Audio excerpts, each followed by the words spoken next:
हर एक फास्फोरस के पास क्या दिखा देंगे, एक इलेक्ट्रॉन, और हर एक नाइट्रोजन के साथ कितने, 3 इलेक्ट्रॉन, 3 इलेक्ट्रॉन, 3 इलेक्ट्रॉन, और हर एक फास्फोरस के साथ 2 हमारे क्लोरीन एटम इस प्रकार से जो है अटैच हो जाएंगे। जो टेट्रामर है उसकी 2 फॉर्म स्टेबल है भाई, और उनको आइसोलेट भी कर लिया गया है। अब चेयर आप अगर हम नॉर्मली दिखाएं भाई, चेयर को मैं ऐसे दिखा सकता हूं,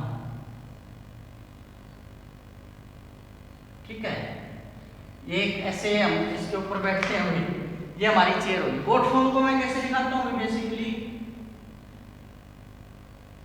ये जो हमारी क्या होगी, बोट फॉर्म होगी। एक बात और स्टूडेंट, जैसा कि आपको पता है लॉकडाउन चला हुआ है और ऑलमोस्ट जो है 1 मंथ से ऊपर हो चुका है, 1 मंथ नहीं बल्कि 1.5 मंथ हो गया है, ठीक है। सारे कॉलेज, सारे इंस्टीट्यूट से, सारे इनकम के सोर्सेज जो है वो बंद है। तो अगर कोई स्टूडेंट ऐसा है जो इंस्टीट्यूट की थोड़ी हेल्प करना चाहता है तो वो चैनल को ज्वाइन कर सकता है, ठीक है। ज्वाइन में आपको क्या है भैया, आप अपने हिसाब से जो भी चैनल को डोनेट करना चाहते हैं या इंस्टीट्यूट को डोनेट करना चाहता हूँ, मैं फिर बोल रहा हूँ किसी के लिए कंपल्सन नहीं है, ठीक है, कंपल्सरी नहीं है, अपनी विल से, अपनी इच्छा से, ठीक है, जिसका जो मन हो वो उस हिसाब से जो है भाई अपना डोनेशन भी कर सकता है, ठीक है। हेलो एवरीवन, आज के इस लेक्चर के अंदर हम डिस्कस करेंगे नेचर ऑफ बॉन्डिंग इन फास्फोजिन।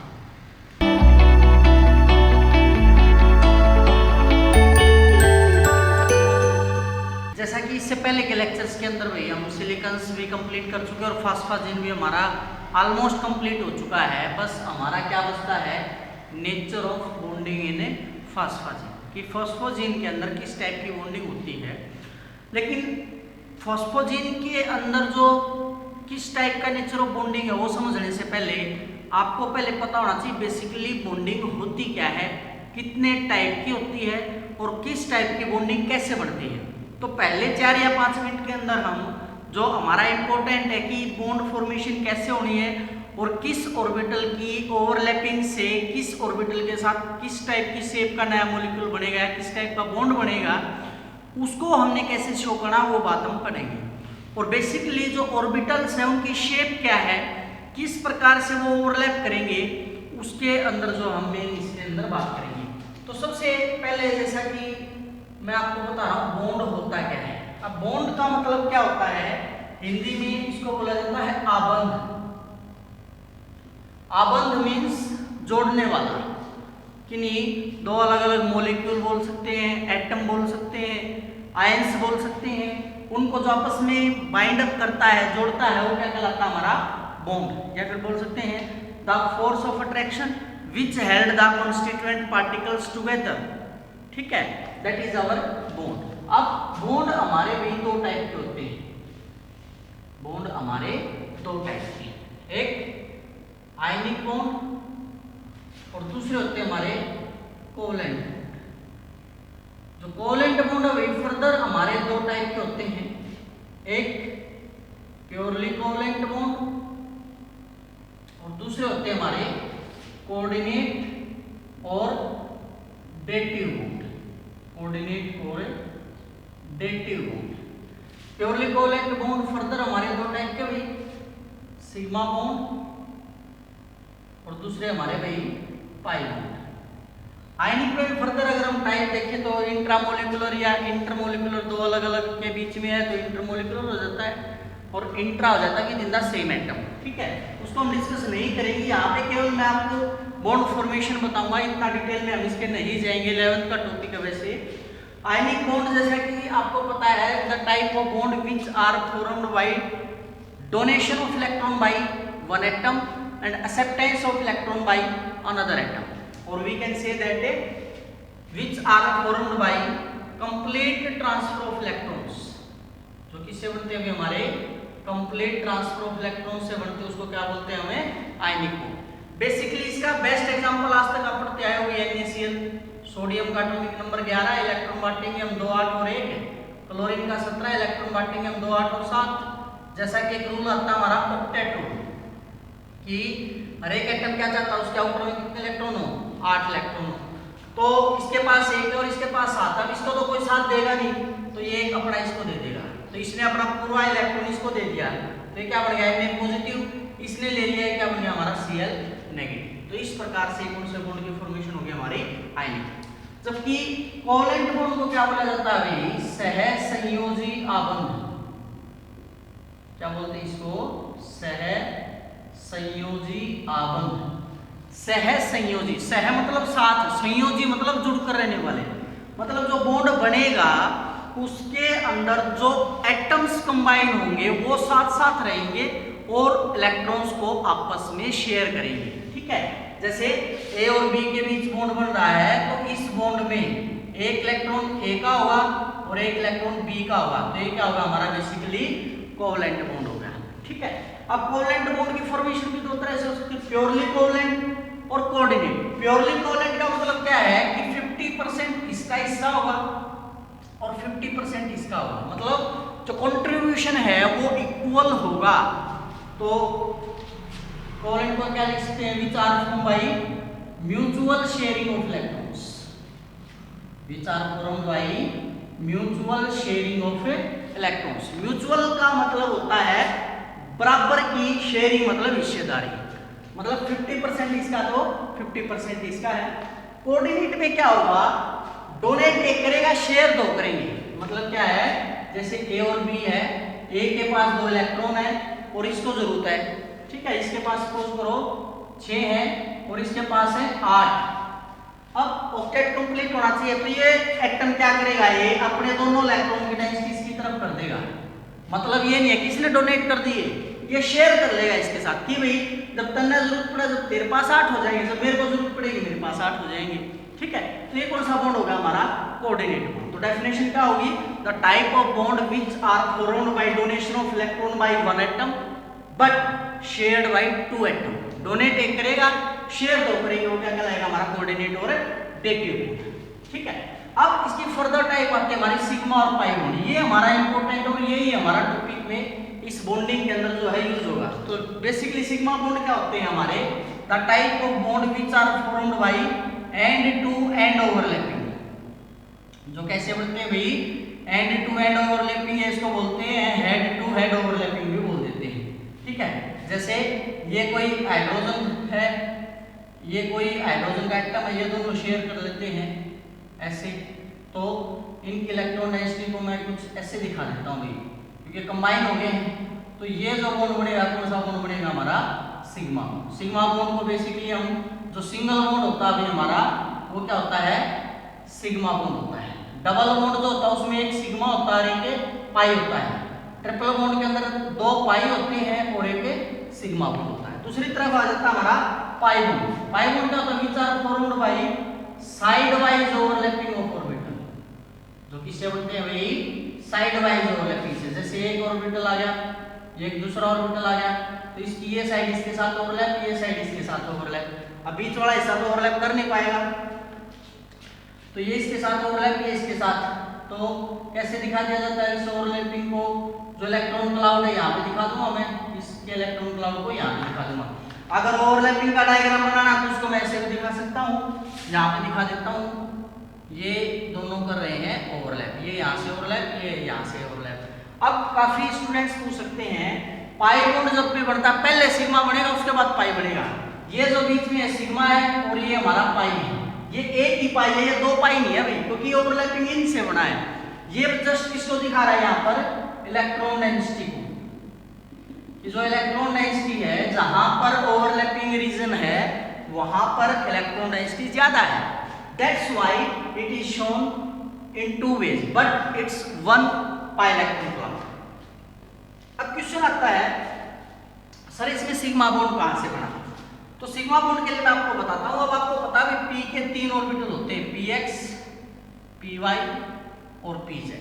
ठीक है, अब सपोज कीजिए ये मान लिया ये है भाई py, ये भी py का इसके साथ ओवरलैप होया तो पाई बन गया। ठीक है, लेकिन यहाँ पर ऐसे px भी तो प्रेजेंट है हमारा, इसका भी px प्रेजेंट है। अब देखिए क्या ये जो ओवरलैपिंग है हेड टू हेड नहीं हो रही है इसकी तरह, देखो ऐसे ऐसे ओवरलैपिंग से ये जो रीजाइन है इसके साथ ओवरलैप करेगा, तो ये यहाँ पर जो इलेक्ट्रॉन क्लाउड हो ऐसे बढ़ जाएगा। मतलब मैं इसको यहाँ पे दिखा देता हूँ ऐसे, तो ये जो है ये इसकी फॉर्मेशन होती है हमारी सिग्मा बॉन्ड की।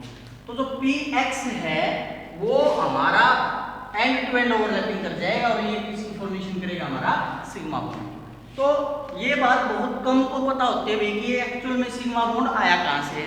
अब ये px हो गया, ये py हो गया, pz भी है, pz को मैं ऐसे दिखा देता हूं, ठीक है। अब सपोज करो x के पास भी एक इलेक्ट्रॉन था, ओवरलैपिंग होगी, y के पास एक इलेक्ट्रॉन था, ओवरलैपिंग होगी, z के पास भी एक इलेक्ट्रॉन है, ओवरलैपिंग हो जाएगी। मतलब बेसिकली x y और z के साथ ओवरलैप करेगा। तो इसको मैं डिटेल में थोड़ा ऊपर ले चलता हूं ताकि आपको और अच्छे से समझा सकूं। मैं आपको, हम बात कर रहे हैं फॉस्फोजिन की, और फॉस्फोजिन में आपको पता है भाई अल्टरनेट पोजीशन पर नाइट्रोजन और फास्फोरस एटम प्रेजेंट होते हैं। तो मैं यहाँ पर आपके लिए जो एग्जांपल है वो नाइट्रोजन का ही ले लेता हूँ। नाइट्रोजन का एटॉमिक नंबर कितना है भाई हमारा 7, इलेक्ट्रॉन बांटेंगे हम 2 और 5। अब आउटर में क्या है भाई 2 2 4 और 1 5 इलेक्ट्रॉन है। अब ये नाइट्रोजन क्या चाहेगा भाई कि मेरे भी कितने इलेक्ट्रॉन पूरे हो, 8 इलेक्ट्रॉन पूरे हो, लेकिन है इसके पास आउटर में कितने 5। तो जब ये खुद के साथ जुड़ना स्टार्ट करेगा एक नाइट्रोजन के दूसरे एटम के साथ, सेम एटम के साथ ही, तो पहले आप सिंगल बॉन्ड बना दो। नाइट्रोजन के पास कितने 5 में से एक इसका यूज कर लिया मैंने, एक दूसरे नाइट्रोजन का यूज कर लिया मैंने। कितने इलेक्ट्रॉन हो गए 6 हो गए इस नाइट्रोजन के, इसके भी 6 हो गए। फिर दूसरा इलेक्ट्रॉन यूज कर लेते हैं भाई, एक इसका यूज कर लेते हैं, कितने हो गए 7। देखो 5 थे, 5 में से मैंने 2 यूज कर लिए हैं, सपोज करो ये 2 यूज कर लिए। अब 8 अभी पूरे नहीं हुए, फिर एक और यूज कर लेता हूँ, एक इसका यूज कर लेता हूँ, कितने हो गए 3। अब बच गए कितने 5 में से 3 यूज हो गए, बच गए कितने 2। अब यहाँ पर देखिए आप इस नाइट्रोजन के 1 2 3 4 5 6 इस प्रकार से, और 2 ये 8 इस नाइट्रोजन के 1 2 3 2 इसके पास है, 3 और 3 6 और 2 8। तो ये क्या बन गया भाई इसका एक प्रकार से ट्रिपल बॉन्ड बन गया। अब इसको ऑर्बिटल डायग्राम में हम कैसे दिखाएं। अब नाइट्रोजन का एटॉमिक नंबर कितना है 7, electronic configuration 1s2 2s2 2p3, या फिर इसको अलग अलग में लिखूं मैं तो 2px1 2py1 2pz1, यानी x में एक इलेक्ट्रॉन है, y में एक इलेक्ट्रॉन है, z में एक इलेक्ट्रॉन है। बॉन्डिंग हमेशा करेंगे भी अनपेयर्ड इलेक्ट्रॉन नहीं, जो पेयर्ड हो चुके हैं उसका बॉन्डिंग के अंदर कोई रोल नहीं होगा। तो जब बॉन्ड फॉर्मेशन होगी तो p के पास इलेक्ट्रॉन है, y के पास है और z के पास है, तो मैं बना लेता हूं, ये हो गया अभी हमारा py, ये हो गया अभी हमारा px, और ऐसे बना लेता हूं मैं pz। एक एटम हो गया नाइट्रोजन का, दूसरा एटम भी बना लेते हैं भैया, ये हो गया अभी हमारा px, ये हो गया अभी हमारा py, और ये हो गया अभी हमारा pz, ठीक है। अब जो सेम ऑर्बिटल है वो सेम ऑर्बिटल के साथ ही ओवरलैप करेगा, ये px था। अब देखिए x के पास एक इलेक्ट्रॉन है, इसके x के पास भी एक इलेक्ट्रॉन है, इसके y के पास एक इलेक्ट्रॉन है, इसके भी y के पास एक इलेक्ट्रॉन है, इसके z के पास एक इलेक्ट्रॉन है, इसके भी z के पास एक इलेक्ट्रॉन है। तो अब इनकी ओवरलैपिंग होगी, इसके साथ ओवरलैप करेगा, अपोजिट डायरेक्शन में दिखा देते हैं इनको। अब ये इसके साथ क्या करेगा हेड टू हेड ओवरलैपिंग, तो मैं इसको ऐसे दिखा देता हूं।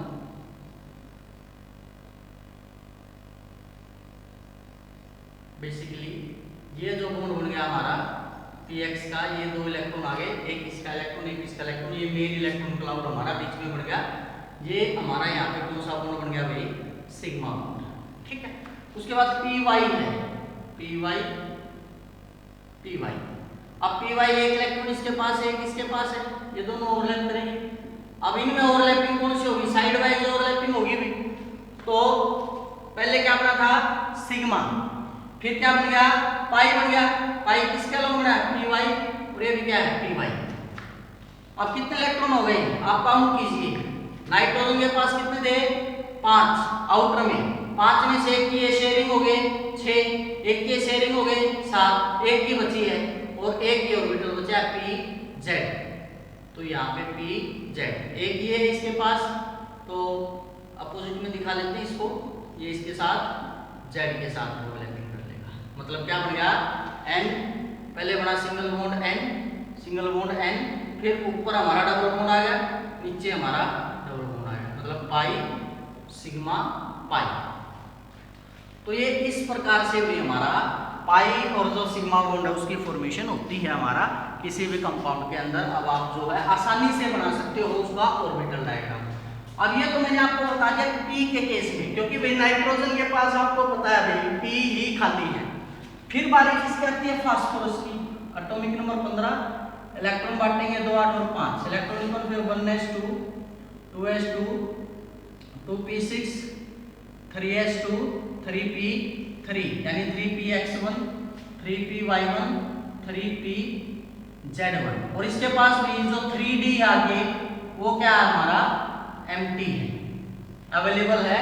अगर ज्यादा इलेक्ट्रॉन्स आ जाते हैं तो बॉन्डिंग के लिए फास्फोरस के पास क्या अवेलेबल है भाई हमारा 3d जो ऑर्बिटल है वो एम्प्टी है, यानी आने वाला जो एटम है अगर उसको d के पास सफिशिएंट जगह नहीं मिल पाती है तो फास्फोरस अपने ऑर्बिटल को एक्सपेंड कर सकता है और उसको किसके अंदर भेज सकता है बॉन्डिंग के लिए, 3d उसका जो एम्प्टी ऑर्बिटल है उसके अंदर उसको भेज सकता है।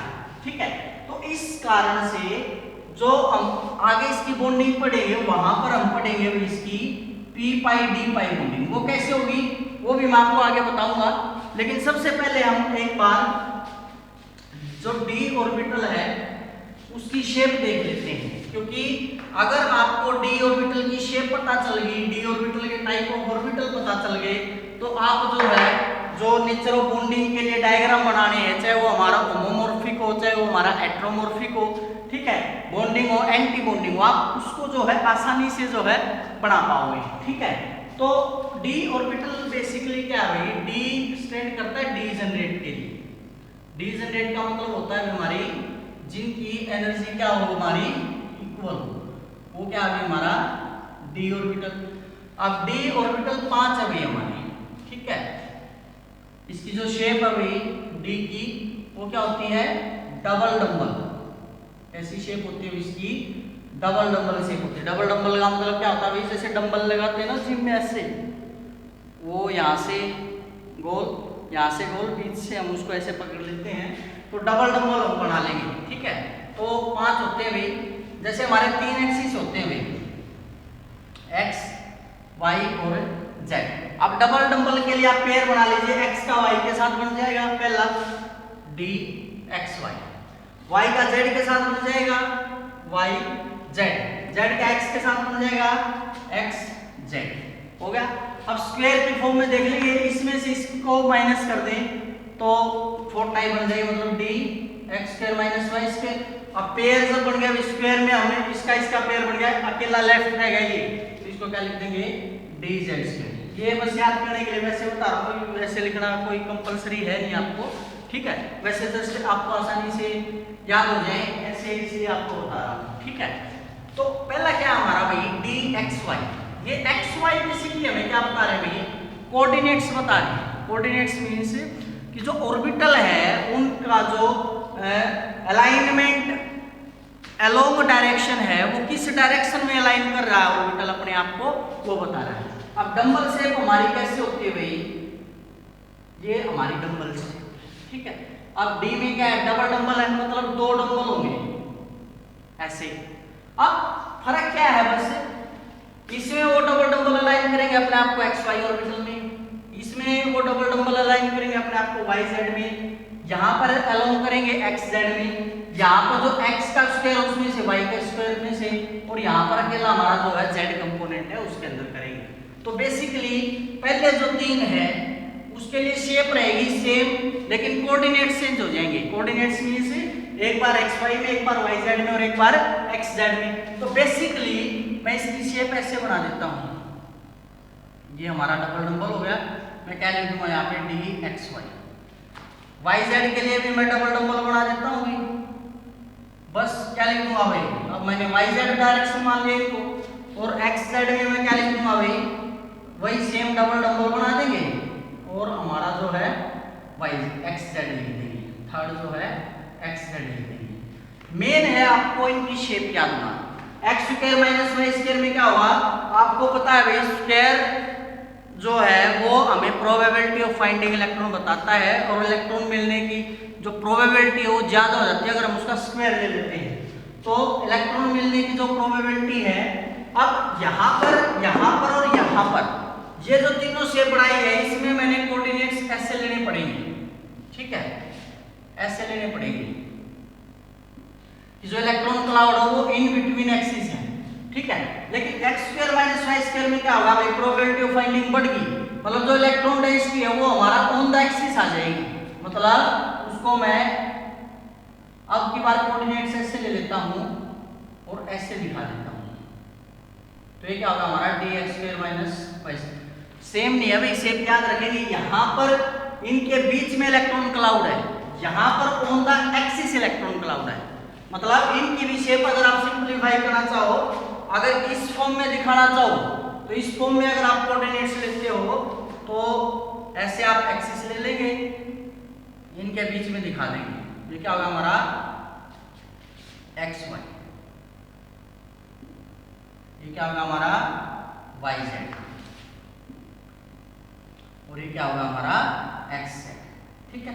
तो ये क्या होगा भाई dx square minus Y square बच गया क्या हमारा, केवल एक कंपोनेंट कह लो मैं, ठीक है, इसको z कह लो ऐसे, और यहाँ पे भी ऐसे शेप होती है, इसको बोलते हैं भाई पोलर, ये क्या है इसका पोलर है, इसमें इलेक्ट्रॉन डेंसिटी यहाँ पर है इस कंपोनेंट में, और इस पोलर कह लो मैं।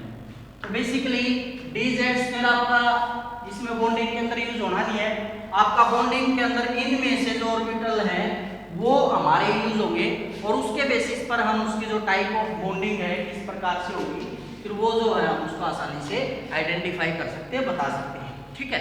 तो आइए स्टार्ट करते हैं हम नेचर ऑफ बॉन्डिंग इन फास्फाजीन। अब नेचर ऑफ बॉन्डिंग समझने से पहले ये आपका बेसिक थोड़ा सा जरूरी है भाई, किसी ने कर रखा है अच्छी बात है, नहीं कर रखा तो उसके लिए तो और अच्छा है, ठीक है। तो क्या आ जाता है भाई, नेचर ऑफ बॉन्डिंग इन फास्फाजीन्स।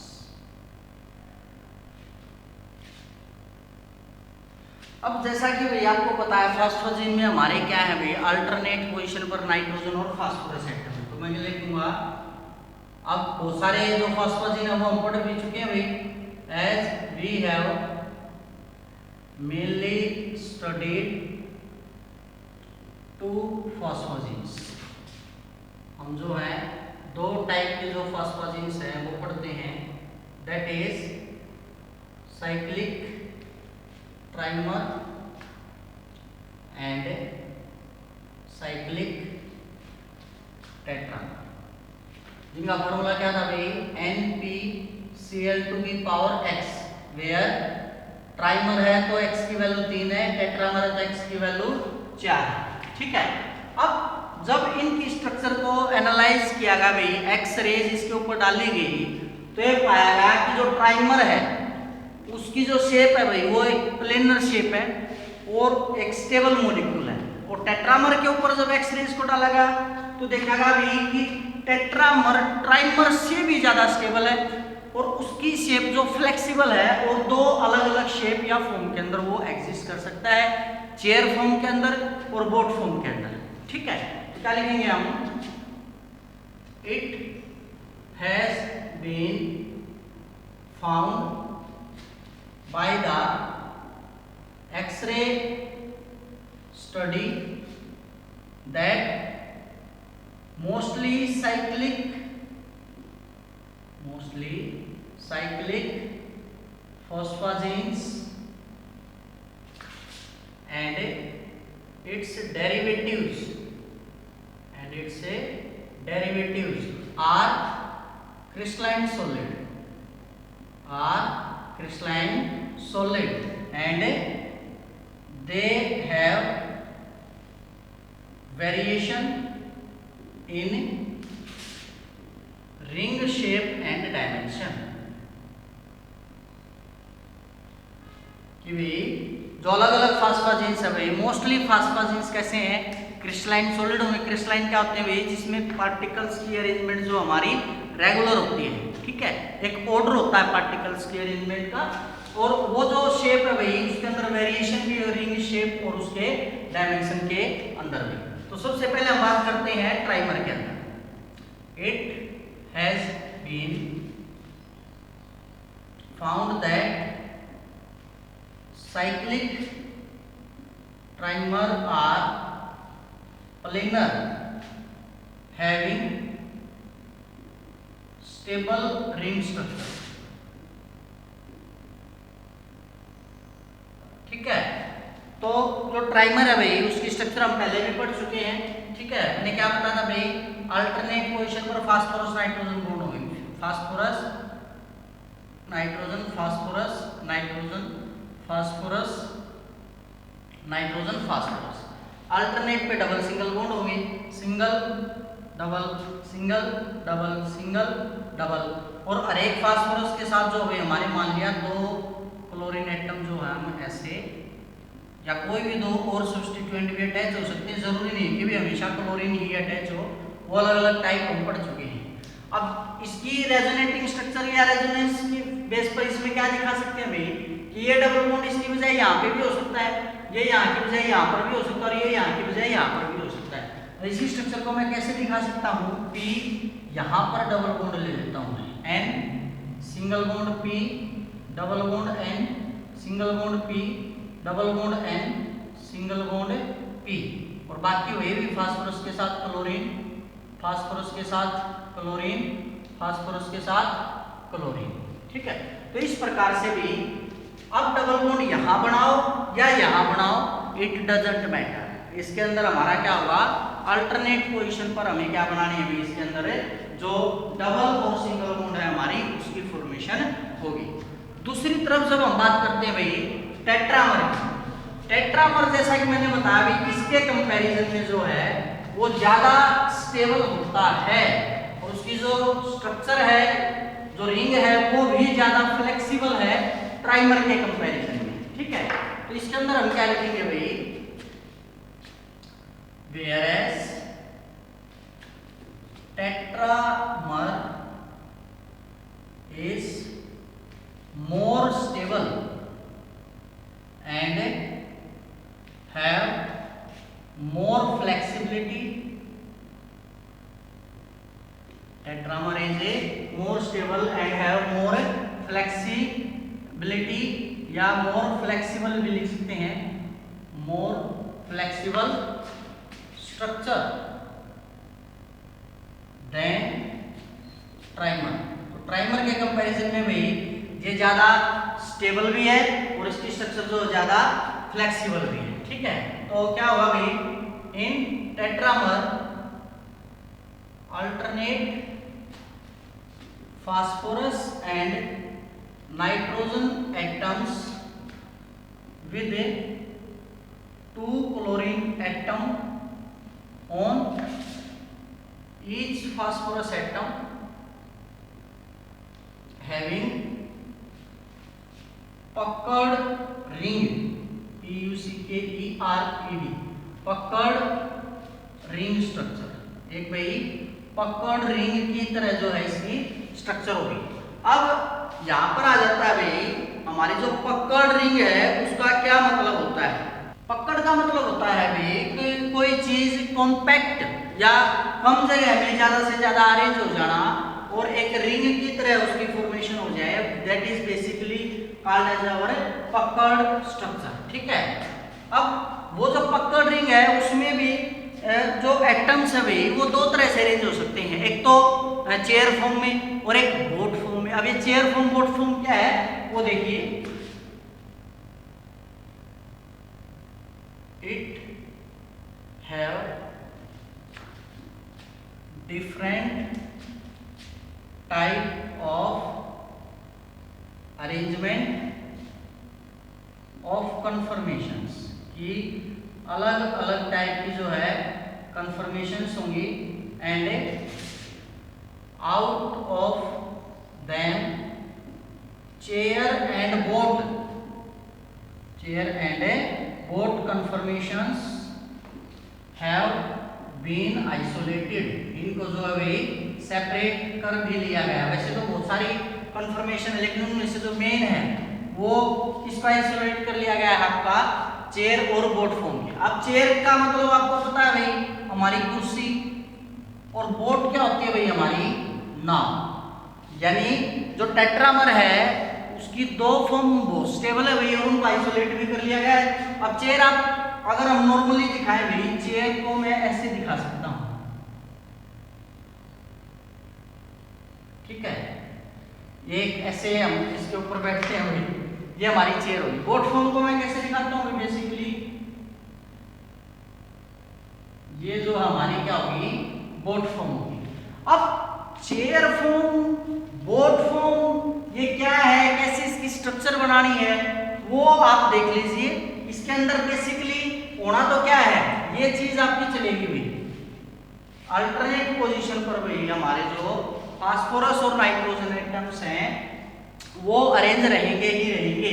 मैं स्टार्टिंग कर लेता हूं भाई फास्फोरस से, phosphorus nitrogen, nitrogen phosphorus nitrogen, और एक फास्फोरस के साथ मैंने बताया भाई क्या अरेंज रहेंगे, हमारे दो क्लोरीन एटम रहेंगे। अब इस नाइट्रोजन आके फिर किसके साथ अरेंज होगा भाई, फास्फोरस के साथ। ये नाइट्रोजन भी हमारा किसके साथ है, थोड़ा सा चेयर फॉर्म के लिए मैं इसको डाउन ले लेता हूँ फास्फोरस को, ये फास्फोरस, ठीक है। फिर से भी किसके साथ अटैच हो गए, नाइट्रोजन के साथ। अब कितने हो गए अल्टरनेट, 1 2 3 4 5 6 होने कितने हैं, 8 7, और ये दोनों यहां पर आके फास्फोरस नाइट्रोजन फास्फोरस, तो Cl Cl Cl Cl Cl Cl, ठीक है। अब इस चेयर फॉर्म में भाई मैंने आपको एक नॉर्मली एक डायमेंशन बताया है, ऐसे हमारी चेयर होती है, ऐसे हमारी बोट होती है। लेकिन इस चेयर या बोट फॉर्म से आप ट्राइमर को तो दिखा सकते हो, लेकिन ट्राइमर की ऐसी शेप होती नहीं हमारी, क्योंकि भाई टेट्रामर का मतलब क्या है, 4 फास्फोरस 4 नाइट्रोजन। लेकिन यहाँ पर आप कितने रेंज कर सकते हैं, 1 2 3 4 5 6, 1 2 3 4 5 6। तो इसलिए थोड़ा सा तो चेयर को मैंने एलोंगेट कर लिया, ताकि उसकी जो चेयर या बोट फॉर्म है वो हम आसानी से बना सके। बोट फॉर्म में क्या करेंगे, हम इसी की तरह से स्टार्टिंग करेंगे, बस यहाँ पर आकर के थोड़ा सा डिफरेंस हो जाएगा, ये फास्फोरस ऊपर की तरफ कंबाइन हो जाएगा, मतलब P Cl Cl N N P P N, ये P ऊपर की तरफ चला जाएगा नाइट्रोजन के साथ, और ये नाइट्रोजन और ये नाइट्रोजन दोनों कंबाइन होगी एक P के साथ, ठीक है।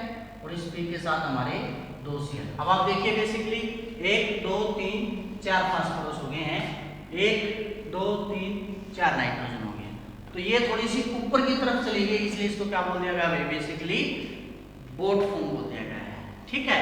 अब इनका जो फार्मूला है अभी हमें पता है, जनरल फार्मूला क्या होता है हमारा, NpCl2 की पावर x, और ट्राइमर और टेट्रामर में x की वैल्यू कितनी होती है, 3 और 4।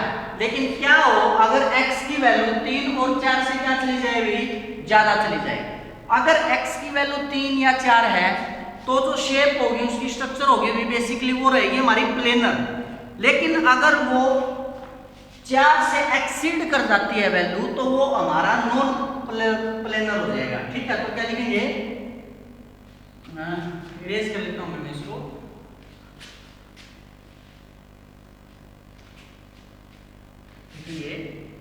as these follow general formula, these follow general formula NpCl2 की power x, if x is greater than 4 then non-planar structure, then non-planar structure are formed, ठीक है भाई। तो x की वैल्यू अगर 4 से ज्यादा हो जाती है तो कैसे रहेगी हमारी, जो है एक प्रकार से नॉन प्लेनर स्ट्रक्चर आ जाएगी, ठीक है, मतलब आउट ऑफ प्लेन स्ट्रक्चर आ जाएगी, ठीक है। इसके बाद the bond formed between phosphorus and nitrogen are different from normal sigma and pi bond। अभी हमने सिग्मा और पाई बॉन्ड पढ़े थे। सिग्मा बॉन्ड जो एंड टू एंड ओवरलैपिंग से बनते थे, पाई बॉन्ड जो साइड वाइज ओवरलैपिंग से बनते थे। लेकिन ये बता रहा है भाई कि जब हम बॉन्डिंग पढ़ते हैं फॉर ट्राइफॉस्फोजिन या टेट्राफॉस्फोजिन या एक प्रकार से बोल लो साइक्लिक फॉस्फोजिन्स के अंदर, तो जो बॉन्डिंग होती है जब फास्फोरस और नाइट्रोजन के बीच में, वो बॉन्डिंग बिल्कुल अलग होती है हमारी जो बॉन्डिंग ऑर्गेनिक केमिस्ट्री के अंदर हम पढ़ते हैं सिग्मा और पाई बॉन्ड की बॉन्डिंग पढ़ते हैं। The nature of pi bonding in cyclophosphogenes, nature of bonding in cyclophosphogenes is controversy, एक अलग ही मिस्ट्री है। अब कंट्रोवर्सी क्यों बोला गया भाई? क्योंकि कोई भी कंपाउंड को जब एनालाइज किया जाता है, जब उसकी स्ट्रक्चर स्टडी की जाती है, तो एक हाइपोथेसिस दिया जाता है उसकी एक्सप्लेनेशन के लिए। लेकिन उसकी एक्सप्लेनेशन मान लिया मैंने करी, मैं कुछ और एक्सप्लेनेशन कर रहा हूँ, कोई दूसरा साइंटिस्ट है उसने कुछ और एक्सप्लेनेशन कर दी, और कोई तीसरा साइंटिस्ट है उसने कुछ और एक्सप्लेनेशन कर दी। इसका मतलब क्या है? उसके बारे में सस्पेंस है, संदेह है, इनमें से किसी की भी बात सही हो भी सकती है और नहीं भी, लेकिन किसकी सत्य है वो नहीं पता है, तो इसलिए उसको क्या बोला जाता है भाई? कंट्रोवर्सी है। तो इसको हम करेंगे भाई, let us study in detail कि भाई बेसिकली ये जो टाइप ऑफ बॉन्डिंग है कैसे है, किस टाइप से होगी, वो हम पढ़ेंगे। तो सबसे पहले जो बॉन्डिंग हम पढ़ेंगे भाई वो ट्राइफॉस्फोजिन के अंदर पढ़ेंगे, ठीक है? क्या था भाई हमारा बॉन्डिंग इन ट्राइफॉस्फोजिन्स।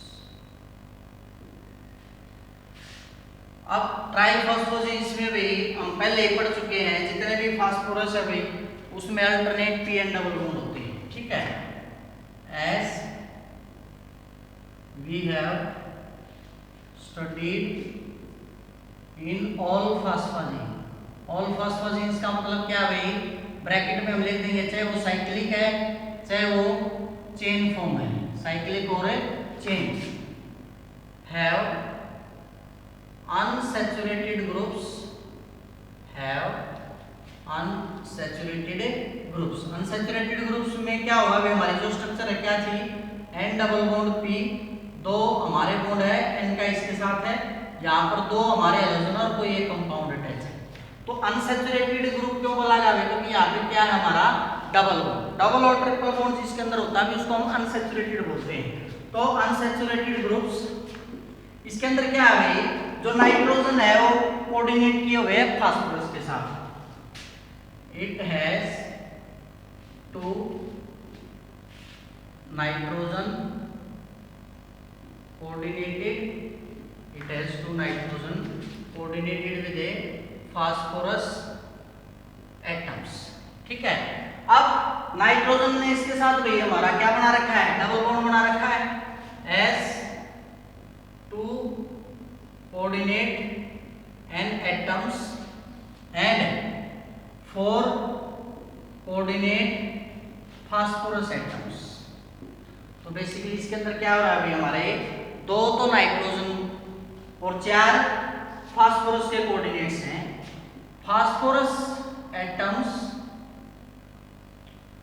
Phosphorus atoms. अब ये जो बात लिखवा रहा हूं ना भाई आपको डायग्राम के बाद बिल्कुल अच्छे से क्लियर होगी। यहाँ पर एक बार मैं लिख देता हूँ, फिर आपको डायग्राम से ये बात बहुत अच्छे से क्लियर हो जाएगी, ठीक है? तो phosphorus atoms four coordinated phosphorus atoms are present, are present, clear है? इसके बाद इट फॉर्म ए फ्रेमवर्क, ये जब दोनों कंबाइन करेंगे भाई एक ऐसा ढांचा बना देंगे due to which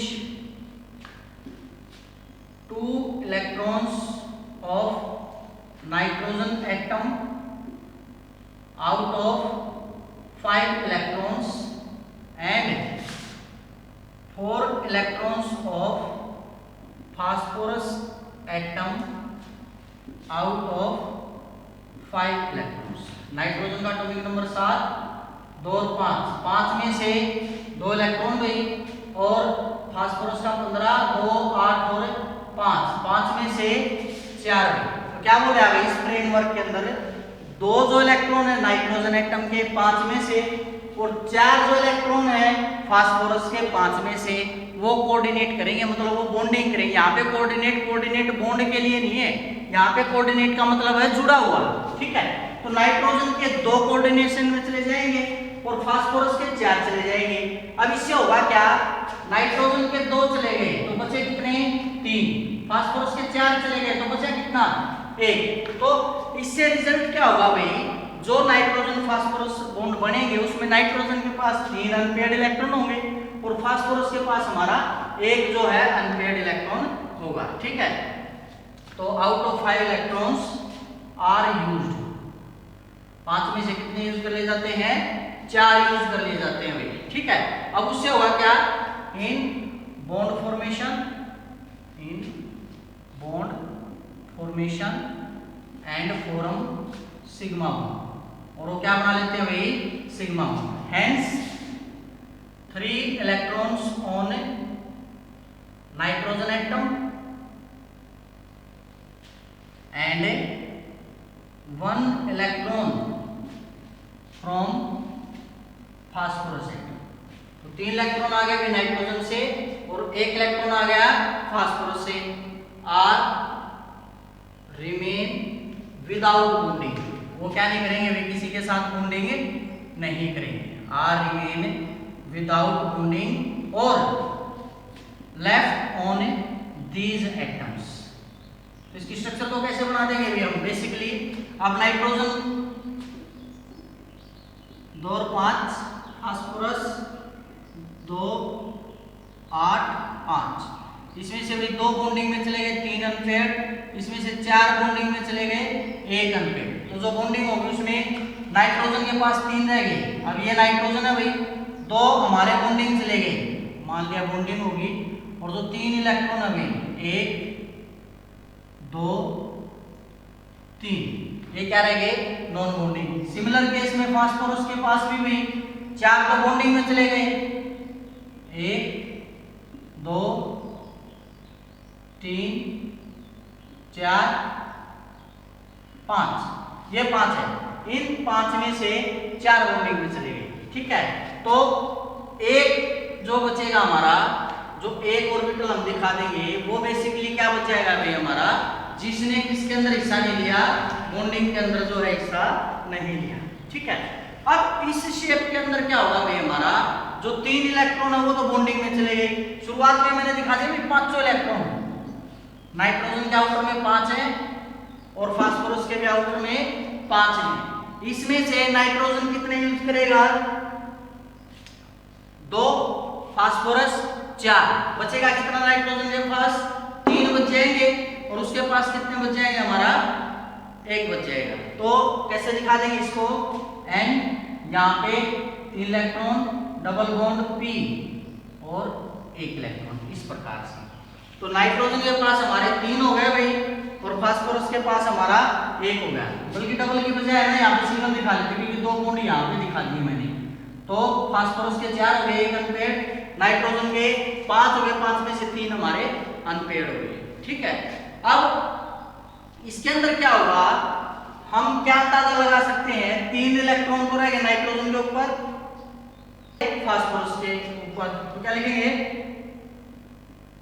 so from above structure we can assume that 3 electrons left on a nitrogen atom, out of them 2 electrons are occupied non bonding, ठीक है। या फिर क्या बोल सकते हैं भाई, लॉन पेयर, मतलब इन तीन में से एक तो क्या बन गया भाई हमारा नॉन बॉन्डिंग, या क्या बना देगा हमारा लोन पेयर बना देगा। बच गया क्या इलेक्ट्रॉन, एक इलेक्ट्रॉन बच गया। जो थर्ड इलेक्ट्रॉन है lone pair orbital Wahid, third electron interact with a one electron of a phosphorus and form pi bond,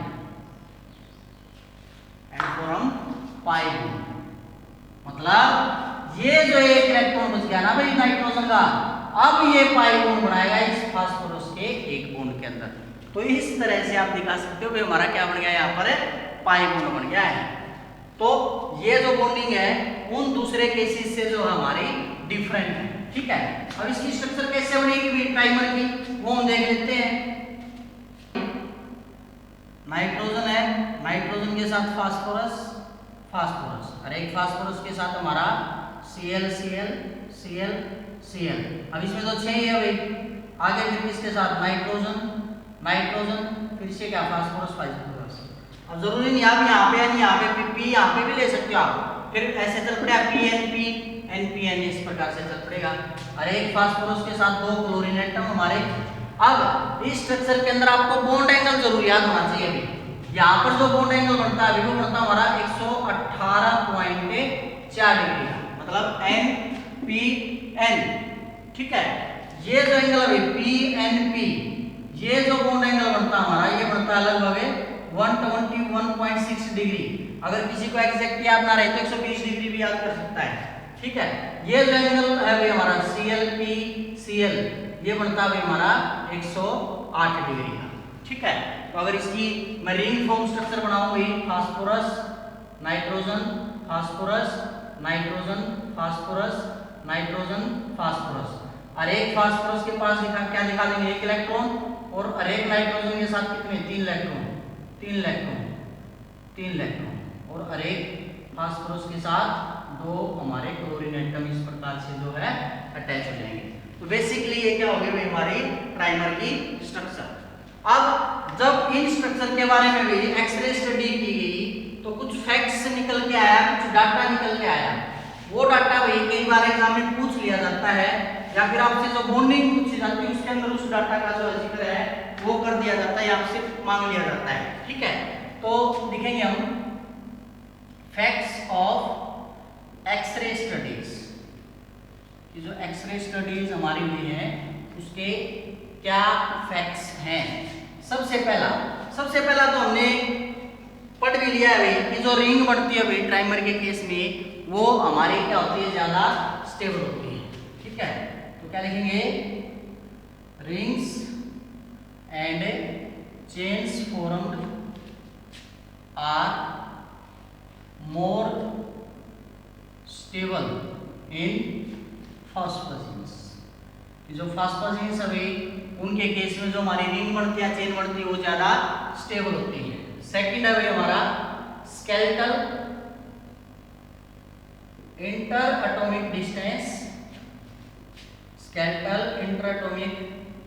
distance are equal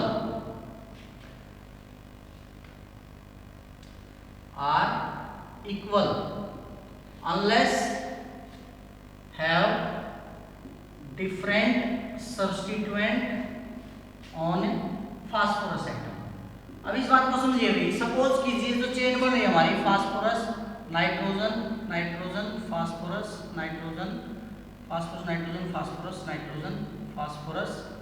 nitrogen इस प्रकार से। अब सपोज करो यहाँ पे तो है क्लोरीन और यहाँ पे है फ्लोरीन, फिर है मान लिया ब्रोमीन, ठीक है, या फिर 2 क्लोरीन लगा लो और 4 आप फ्लोरीन लगा लो, ठीक है।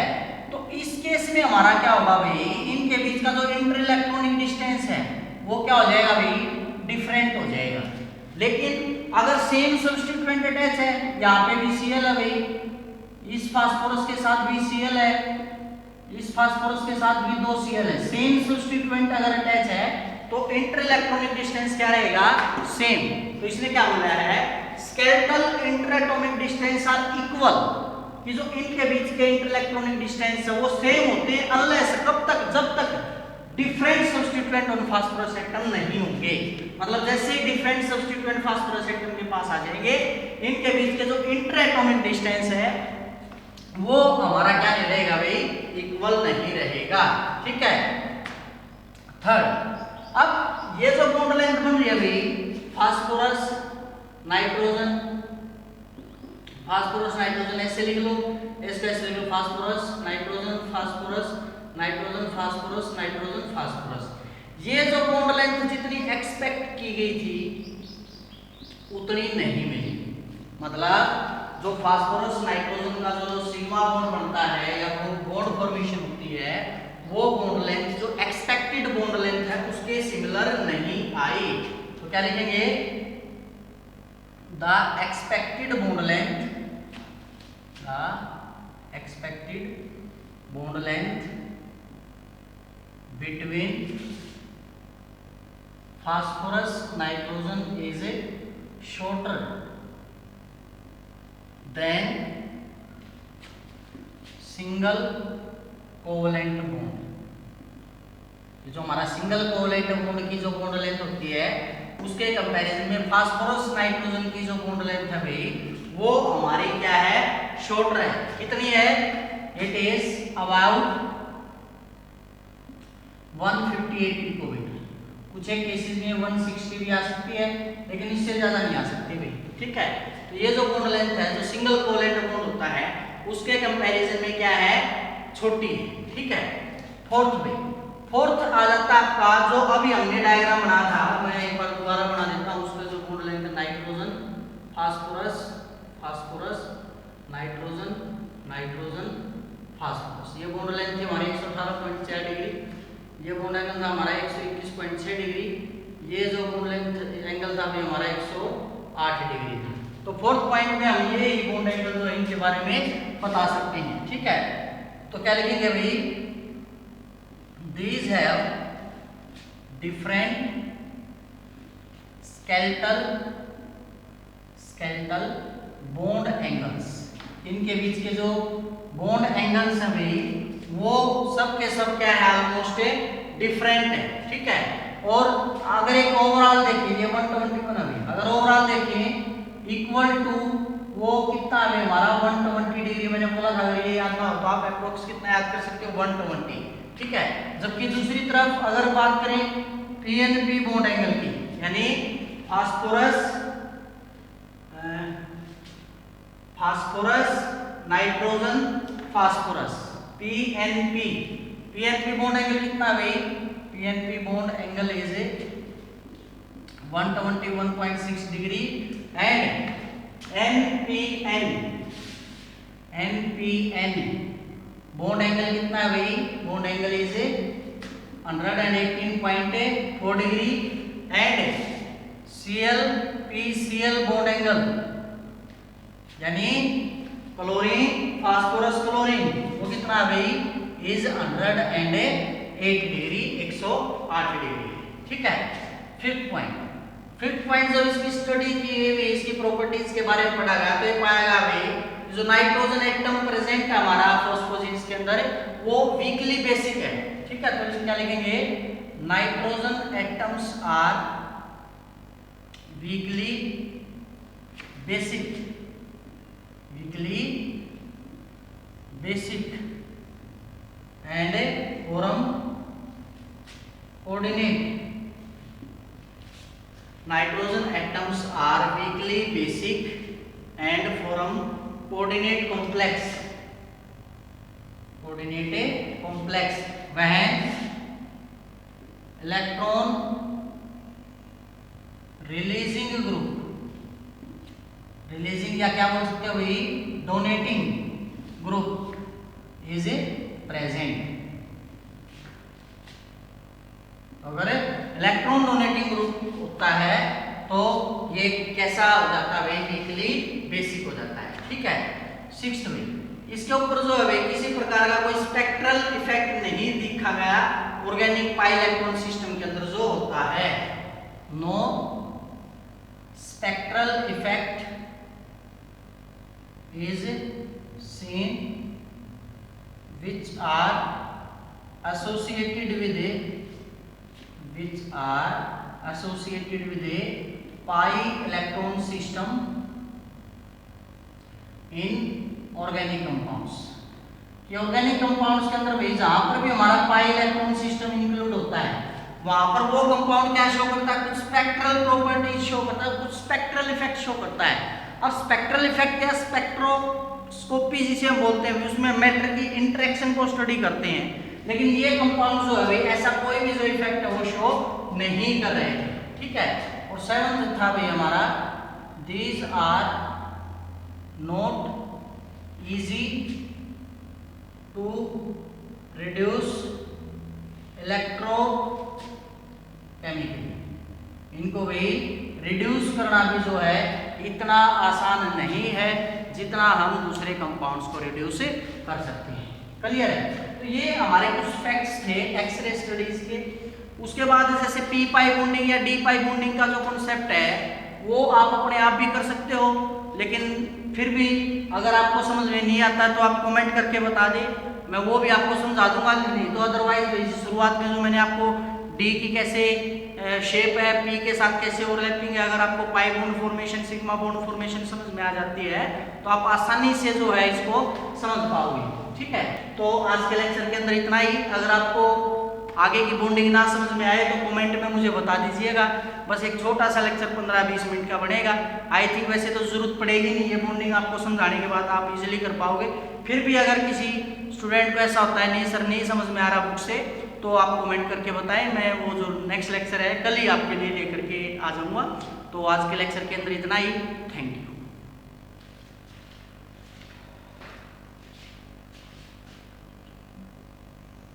तो आज के लेक्चर के अंदर इतना ही। अगर आपको आगे की बॉन्डिंग ना समझ में आए तो कमेंट में मुझे बता दीजिएगा। बस एक छोटा सा लेक्चर 15-20 मिनट का बनेगा। आई थिंक वैसे तो जरूरत पड़ेगी नहीं, ये बॉन्डिंग आपको समझाने के बाद आप इजीली कर पाओगे।